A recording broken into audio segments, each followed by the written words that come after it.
Hello everyone, hope you're doing well. Today we're once again having a look at the suggestions passed to developers for December 2020 for War Thunder, and there is quite a lot of interesting stuff, maps, decals, skins, all of that cool stuff.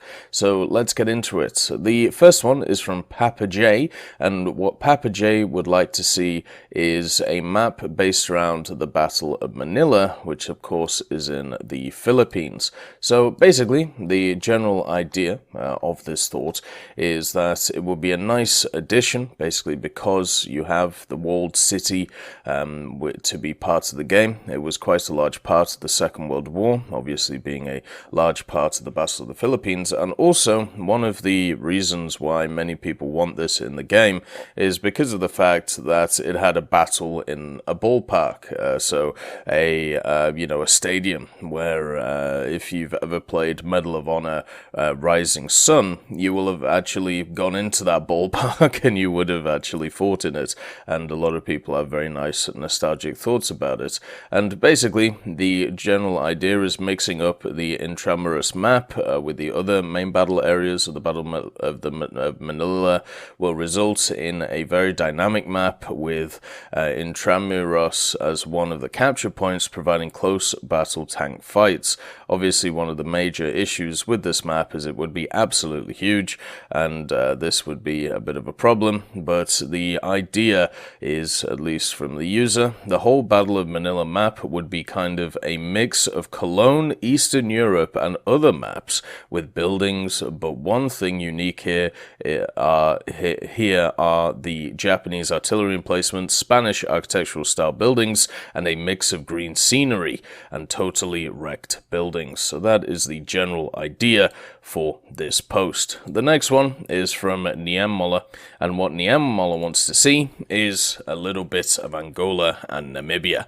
Now, Angola and Namibia is a beautiful area, and also at the same time, the reason they'd like to suggest this map is basically because it was home to the South African border war that lasted from 1966 to 1989. It fits the time period of the current vehicles used in the game, such as the Cold War vehicles that we see, and there are many different vehicles in the game that would have been present, obviously, during the border war.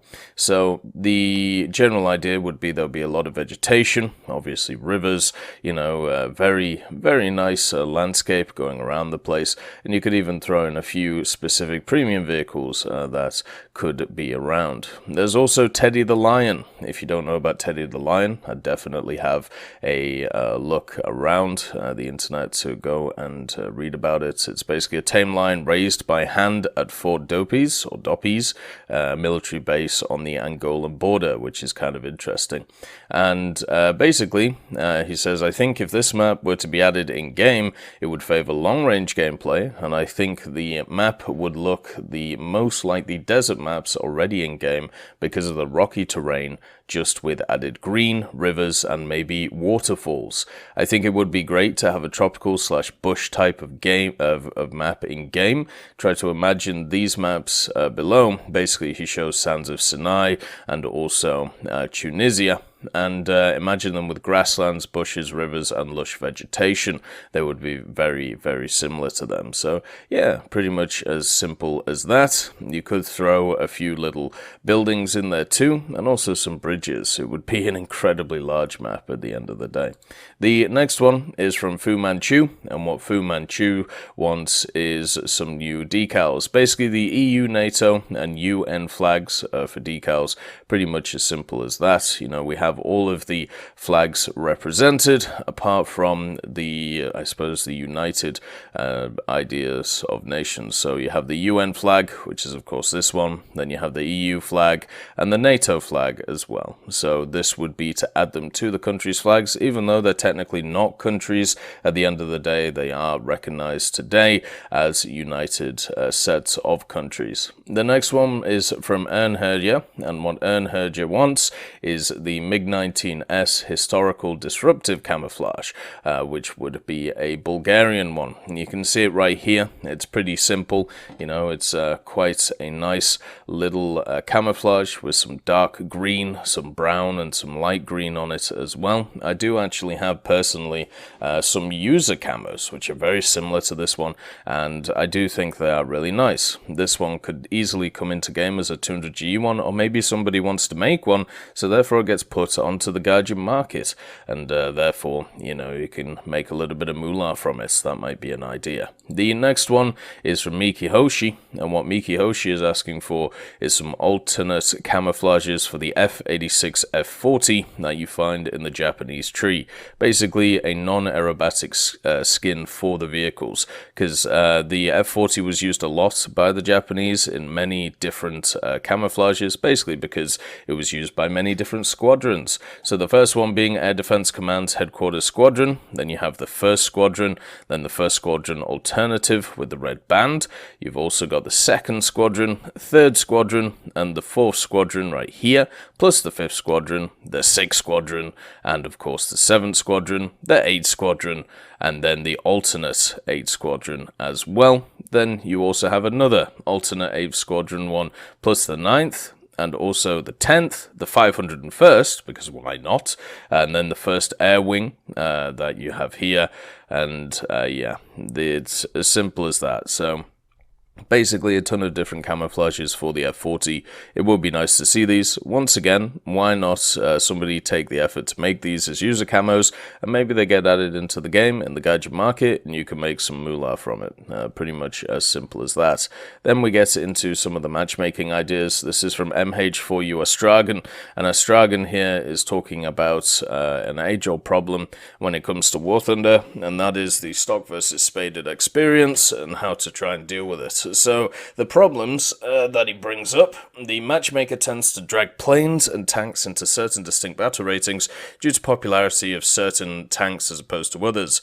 A few things are capable of handling such up-tiers, but most are not. Now, I do want to put this out here. This isn't the matchmaker doing this.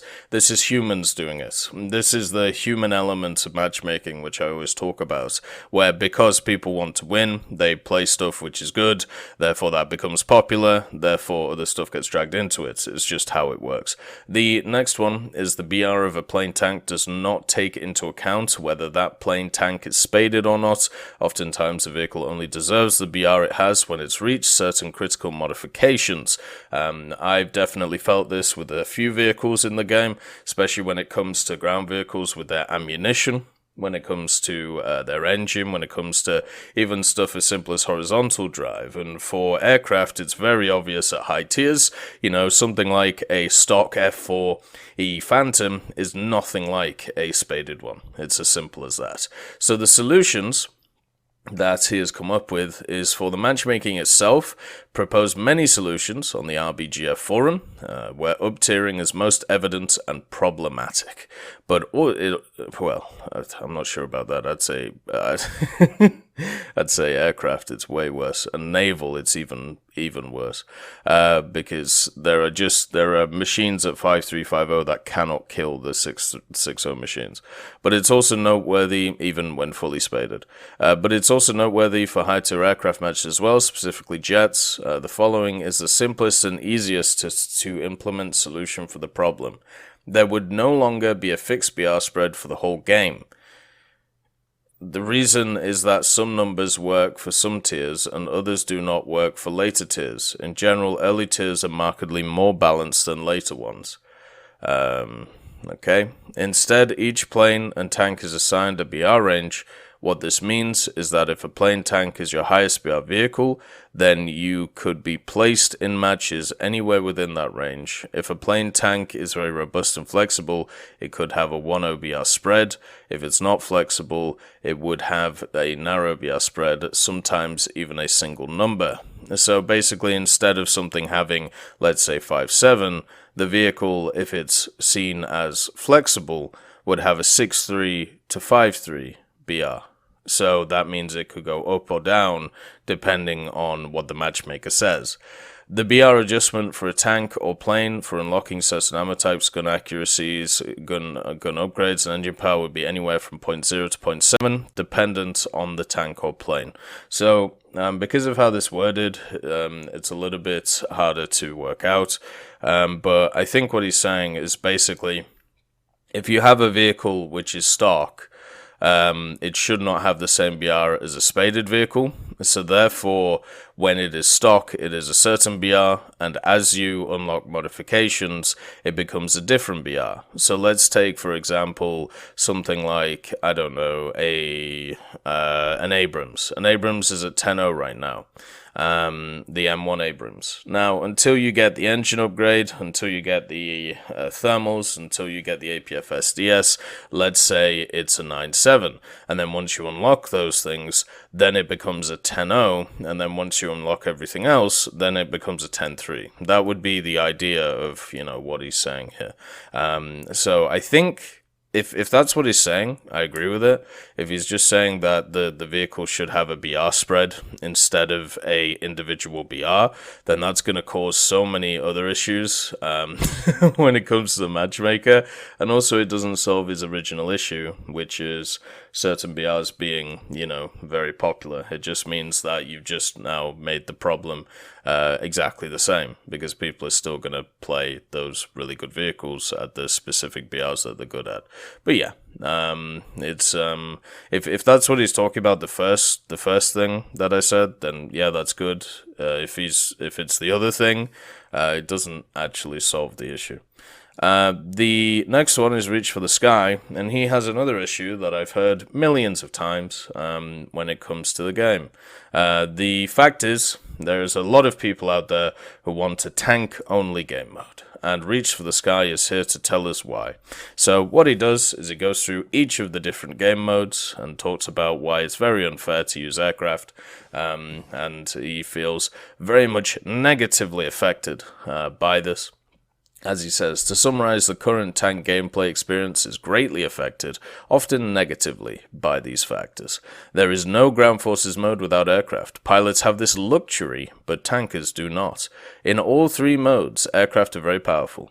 Encounters to them have dubious reliability most of the time, or much of the time, especially if the pilot is competent. For a game mode that is supposed to focus on ground combat, pilots get a very large slice of the pie.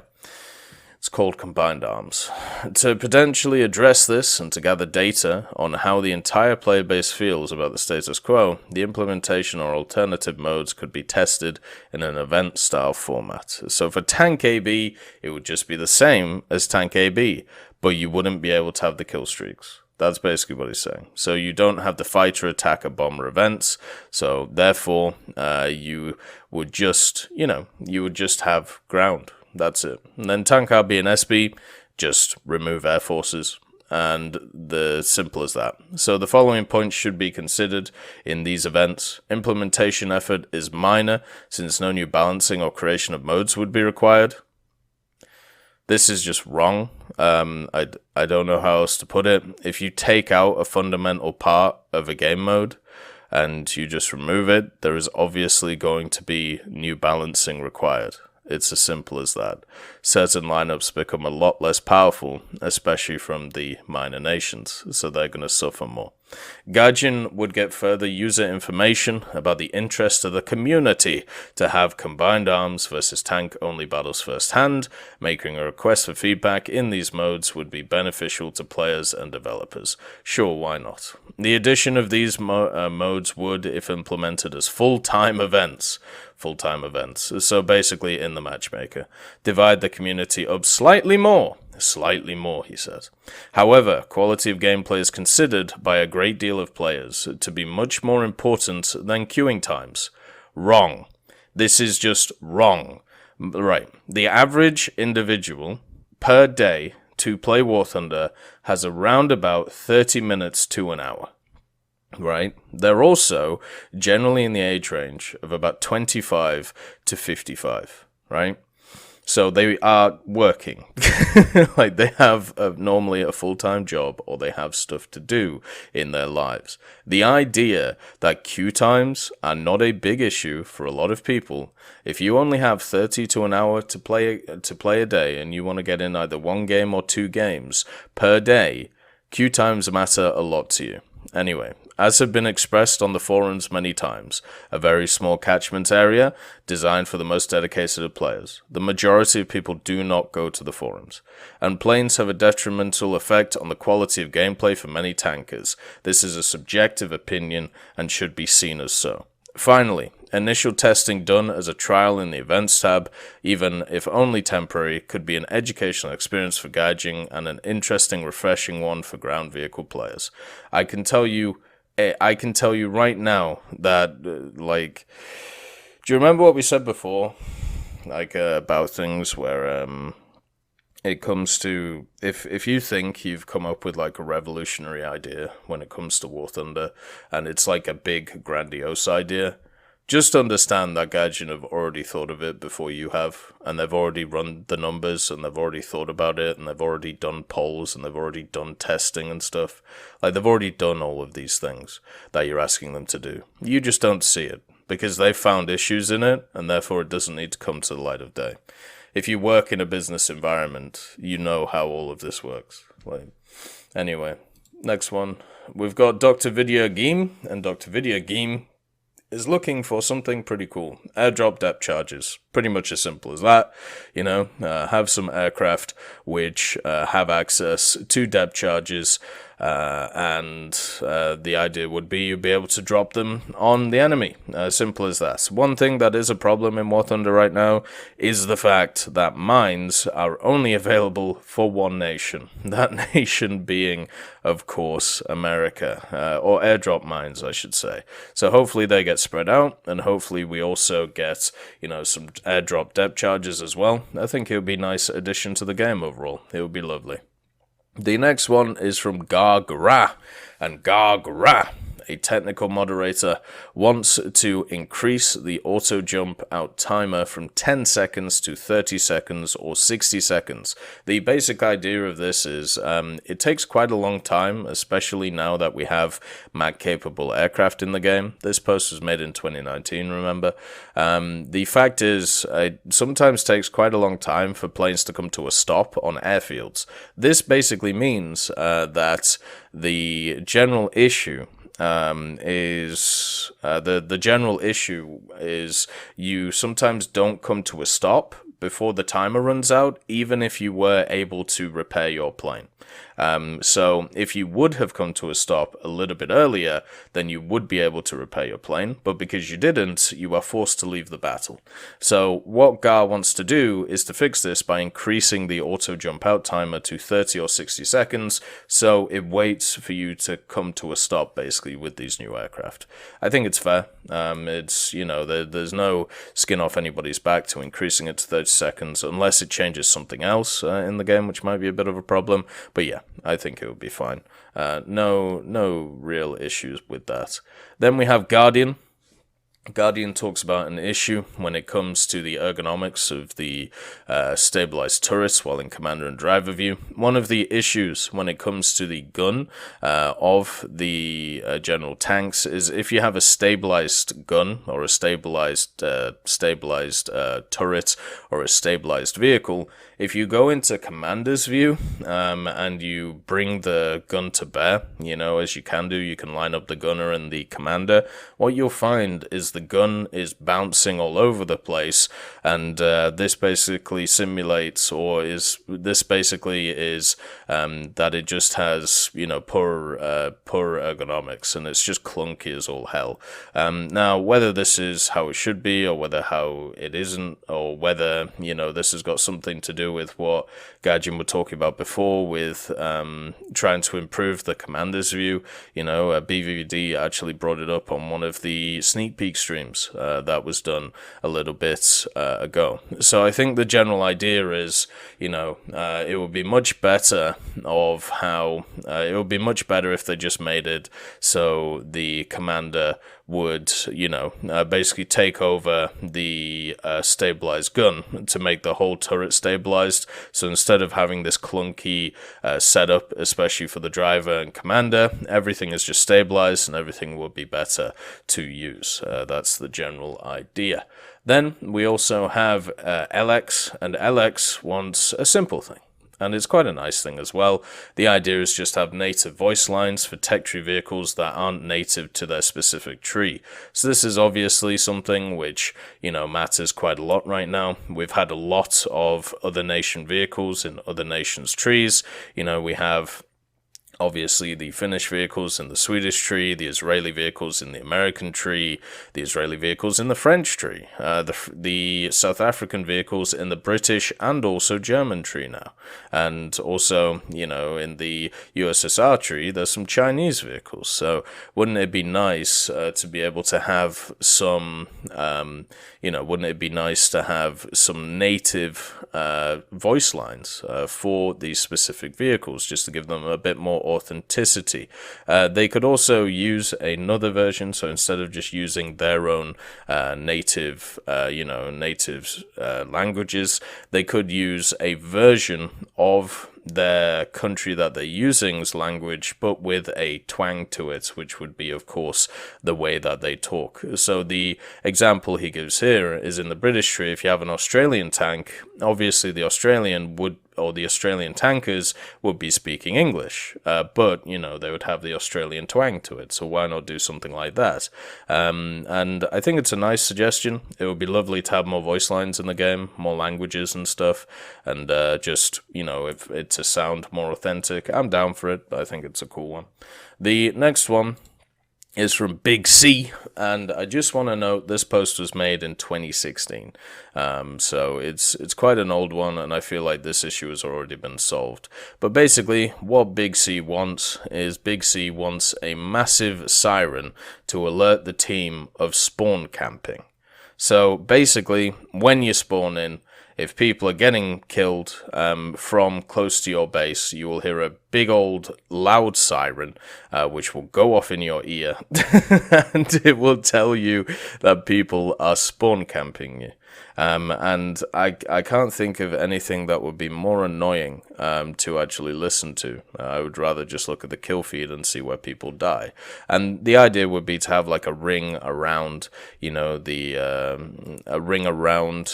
area. The spawn, and that ring would have, once an enemy goes into it, the siren goes off if you're in the ring.